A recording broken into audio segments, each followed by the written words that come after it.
সরকারকে কঠিন ভাষায় কথা বললে তো কালকে আবার বাসায় হামলা করবে। তাহলে সম্মানের সাথে বিনয়ের সাথে বলতে হবে, মাননীয় প্রধানমন্ত্রী, মাননীয় স্বরাষ্ট্রমন্ত্রী, মাননীয় জ্বালানি মন্ত্রী, এতই যদি মজুদ থাকে তাহলে এত বড় লাইন কেন?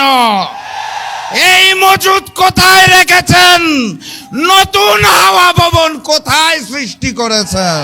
আমাদের দেশের গ্রাম অঞ্চলে এখন গড়ে 12 থেকে 18 ঘন্টা পর্যন্ত বিদ্যুৎ পাওয়া যাচ্ছে না।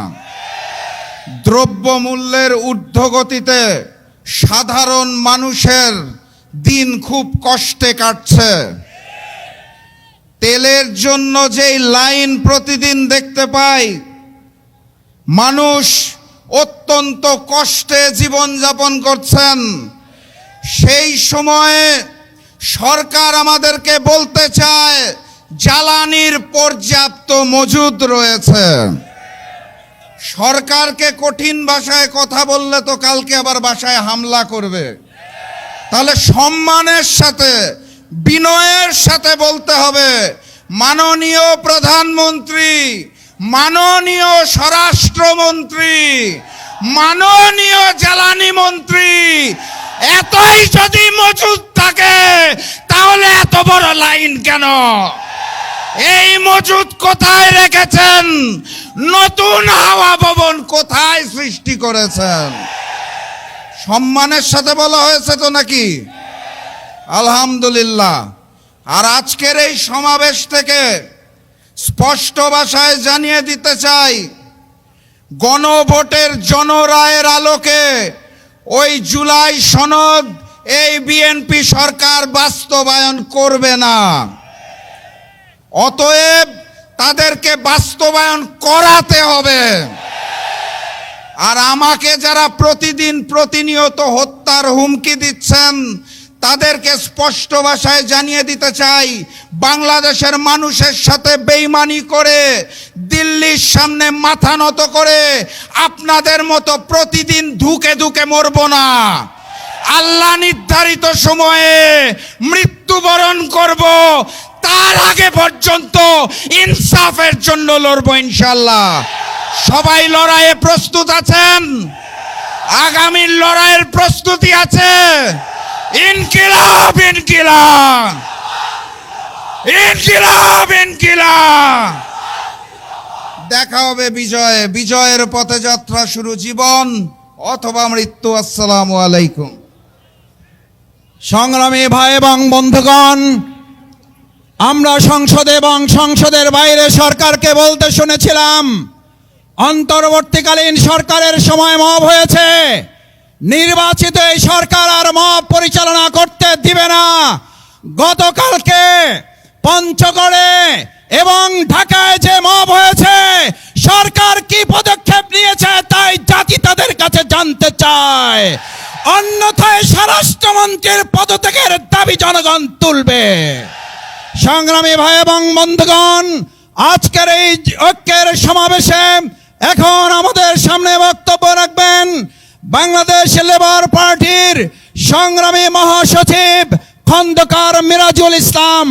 খন্দকার মিরাজুল ইসলাম।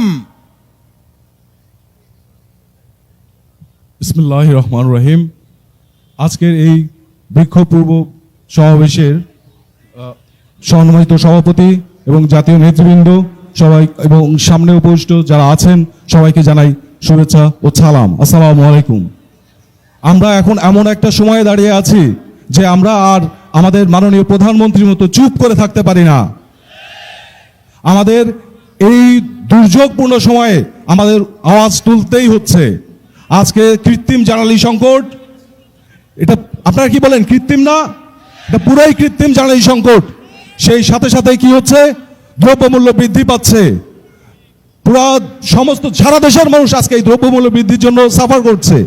আপনি জনগণের হাতে তুলে দিচ্ছেন ফ্যামিলি কার্ড, কিন্তু আপনি সৃষ্টি করছেন কর্মহীনতা।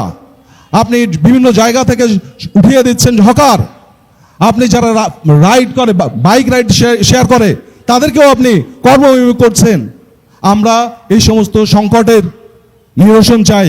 বাংলার মানুষ শান্তিমতো দুমুঠো ভাত খেতে চায়। আশা করি আপনি সেই ব্যবস্থা করবেন। ধন্যবাদ সবাইকে। সংগ্রামী ভাই এবং বন্ধুগণ, 11 দলীয় ঐক্যের আজকের এই বিশাল সমাবেশে এখন আমাদের সামনে বক্তব্য রাখবেন বাংলাদেশ নিজামী ইসলাম পার্টির সম্মানিত মহাসচিব জনাব মাওলানা মুসা বিন ইজাহার। জনাব মাওলানা মুসা বিন ইজাহার এখন বক্তব্য রাখছেন। বিসমিল্লাহির রহমানির রহিম। সংগ্রামী জনতা, দীর্ঘ লড়াইয়ের পর যেই নতুন সরকার প্রতিষ্ঠিত হয়েছে, সেই সরকারের প্রধানমন্ত্রী এবং মন্ত্রীদের বক্তব্য শুনলে আমাদের কাছে মনে হয় আওয়ামী লীগের নেতারা বক্তব্য রাখছেন। আমরা তাদের মধ্যে আওয়ামী লীগের নেতাদের প্রতিচ্ছবি দেখতে পাচ্ছি। দুঃখজনকভাবে বলতে হয়, আজকে বিএনপির কাঁধে ভূত সওয়ার হয়েছে। কথায় আছে, ভূতের পা নাকি পিছনের দিকে থাকে, তারা পিছনের দিকে যেতে চায়। আবারও এই বিএনপি বাংলাদেশের মানুষকে ফ্যাসিবাদের আমলে ফিরিয়ে নিয়ে যেতে চায়। 24-এ যেই জনগণ রক্ত দিয়েছে, আমরা বিএনপির এই অপতৎপরতাকে, আবারও ফ্যাসিবাদের আমদানি অপচেষ্টাকে রক্ত দিয়ে গণঅভ্যুত্থানের মাধ্যমে আমরা বাধা দেব ইনশাআল্লাহ। লড়াই করতে হবে। এই বিএনপি সহজে জনগণের সেন্টিমেন্টের পক্ষে কথা বলবে না, তাদেরকে বাধ্য করতে হবে। সেজন্য আমাদেরকে মাঠে ময়দানে ইস্পাত কঠিন ঐক্যের মাধ্যমে আবারও গণ আন্দোলনের জন্য আমাদেরকে প্রস্তুত থাকতে হবে। সবাই প্রস্তুত আছেন ইনশাআল্লাহ? আল্লাহ হাফেজ, দেখা হবে রাজপথে। আসসালামু আলাইকুম।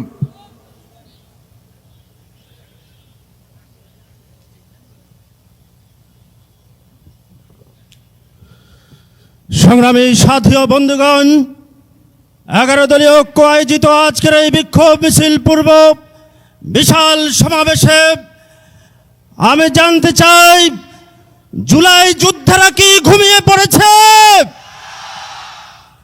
স্পষ্ট বলে দিতে চাই, জুলাই যোদ্ধাদের রক্তের বিনিময়ে যারা ক্ষমতা এসেছে, জুলাইয়ের গণঅভ্যুত্থানের বিরুদ্ধে অবস্থান করে ক্ষমতা টিকে থাকা যাবে না।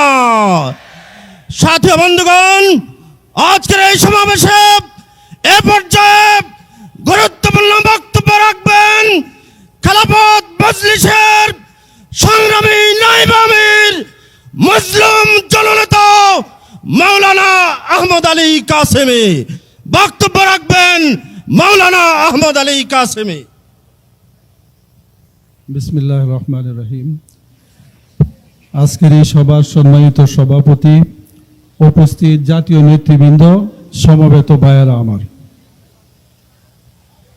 জুলাই যোদ্ধারা ফ্যাসিবাদ মুক্ত বাংলাদেশ গড়ে তুলতে রক্ত দিয়ে